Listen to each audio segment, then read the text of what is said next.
Welcome to Curious Minds Unmasked podcast, where we uncover the hidden wonders of the world. You know, near-death experiences have always kind of blown my mind. Ever since I was a kid, just those stories, those glimpses beyond the veil, you know? And it seems like you're as captivated as I am, so I'm really pumped to dig into this material with you.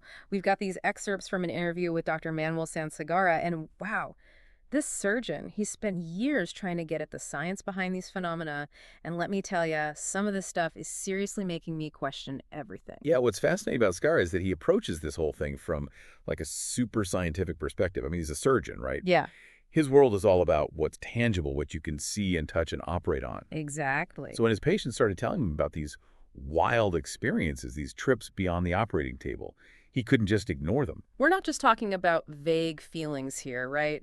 These are often detailed accounts, sometimes even with information that can be checked out, verified.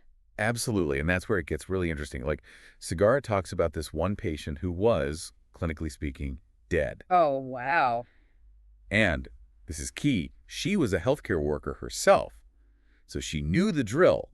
And get this, while she was supposedly unconscious, she was able to recount very specific details about her own resuscitation. Hold on, wait. So she's like giving a play-by-play, but from the other side, what kind of details are we talking about here? Give me the specifics. She's describing the medical team, the equipment they're using, even the procedures, and all of it, later confirmed by the staff who were there in the room.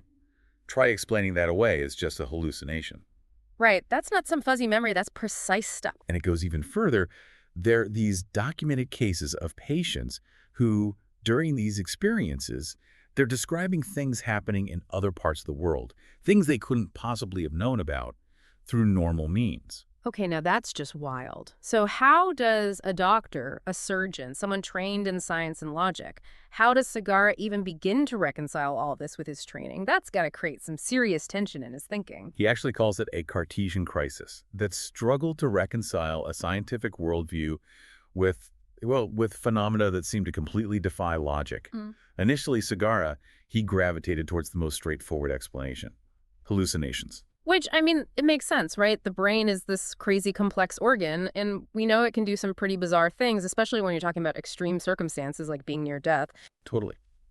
But there was something about these cases, something that just didn't sit right with him. He was struck by how consistent these narratives were, people from all walks of life, different cultures, different beliefs, but they're all reporting strikingly similar experiences. And then there's that whole issue of verifiable information, like with the patient we were just talking about. Yeah, that's hard to argue with. It forced him to at least consider the possibility that these experiences were more than just tricks of the mind, more than just the brain misfiring. So, okay, if we're saying these aren't hallucinations, then what are we stepping into here? What did his patients actually experience during these near-death events? So if we're moving past this whole hallucination thing, what are we even talking about here? What's the next step? Well, this is where Segarra's work gets even more interesting.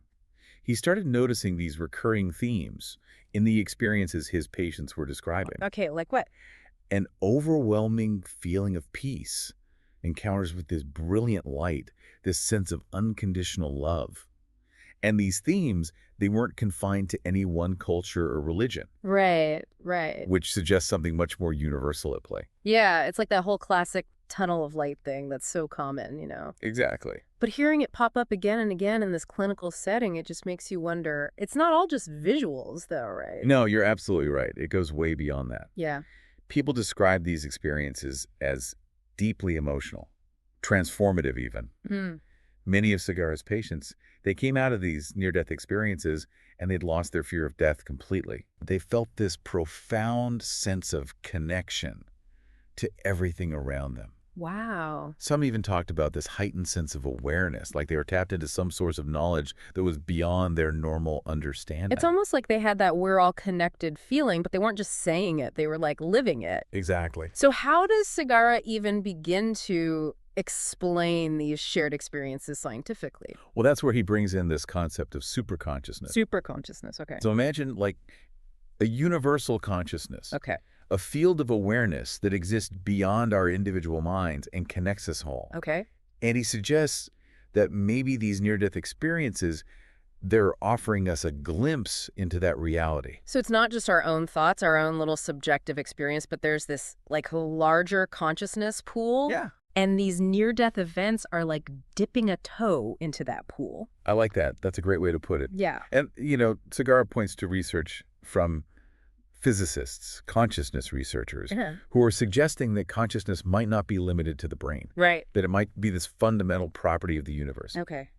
Like gravity, like electromagnetism. See, now this is where I start to get tripped up a bit. I mean, how can science, even with all the amazing things we can do now, how can it really grasp something as slippery as consciousness, let alone something as vast as universal consciousness?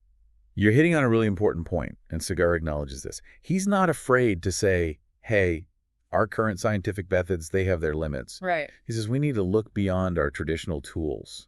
We need to explore new avenues, like quantum mechanics, theoretical physics.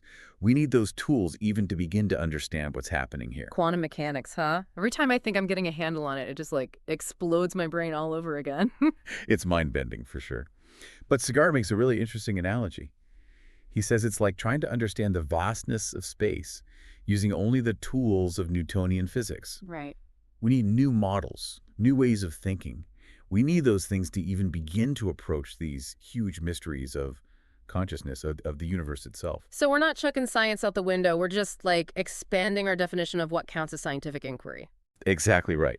And that is what makes Sagara's work so exciting, so groundbreaking. He's really pushing at the boundaries of what we thought was possible. He's challenging us to consider these explanations that, at first glance, they might sound kind of out there. But just because we can't measure something with a microscope, dissect it in a lab, it doesn't mean it's not real. Right. Right. It doesn't mean it's not worthy of our investigation. I mean, it's like we're standing at the edge of this whole new scientific frontier, and we're just trying to figure out where to go from here.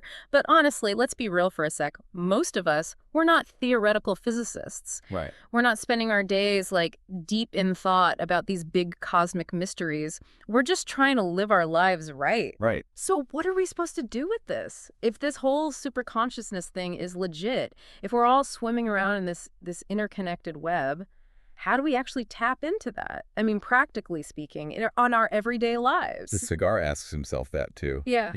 And it's funny because a lot of his patients, when they came back from these near-death experiences, their whole perspective had shifted. They were different. How so? Well, they talked about finding the divine in ordinary things. They felt this much deeper appreciation for like the interconnectedness of life. It's like they saw the bigger picture for a minute and then they came back and suddenly everything was just like more vivid. Exactly. Yeah. And obviously we can't all have a near-death experience, and honestly, who would really want to go through that? Yeah, no thanks. But Sagara believes there are ways that we can cultivate that sense of connection, that awareness of something bigger than ourselves. He talks a lot about meditation. Meditation, yeah. Okay, I can see how that fits in. It's about quieting your mind, connecting with something deeper. But we're not just talking about relaxation techniques here, right? No, it goes deeper than that. He suggests that meditation, when you practice it regularly with real intention, it can actually be this pathway to accessing that superconsciousness he's talking about. So you're shifting your focus away from the me and like zeroing in on the we. Yeah, exactly. Wow, that's a pretty amazing idea. Although I gotta say, as someone who can barely sit still for 5 minutes, I don't know about reaching that level of stillness. Well, and Sagara would probably say it's not about being perfect. It's not about these rigid techniques. It's more about just taking those moments, however long or short they are, just to connect with something beyond all the noise in our heads. Even a few minutes of really focusing on your breath, just observing what's happening in this moment without judging it. That could be a step towards tapping into that deeper awareness. It's like a challenge in a way. This world we live in is so obsessed with what we can see and touch and buy. And here we are talking about turning inward, exploring this whole inner universe. It makes you wonder if maybe, just maybe, death isn't the end. Maybe it's more like a transition, a doorway to this different way of being that's been here all along, just waiting for us to notice it. And I think that's the beauty of these kinds of deep dives. It's about taking these journeys through mind-blowing research, challenging our own assumptions, and yeah, maybe ending up with more questions than when we started. But Sagara's work, it does something really important. It invites us to reconsider our place in the grand scheme of things, to look at life, death, consciousness, all these mysteries with a fresh sense of wonder. It reminds us that the most mind-blowing discoveries usually start with a single question. You just have to be willing to see where it leads, even if it takes you somewhere unexpected. So for everyone listening, please keep asking those big questions. You never know what you might discover.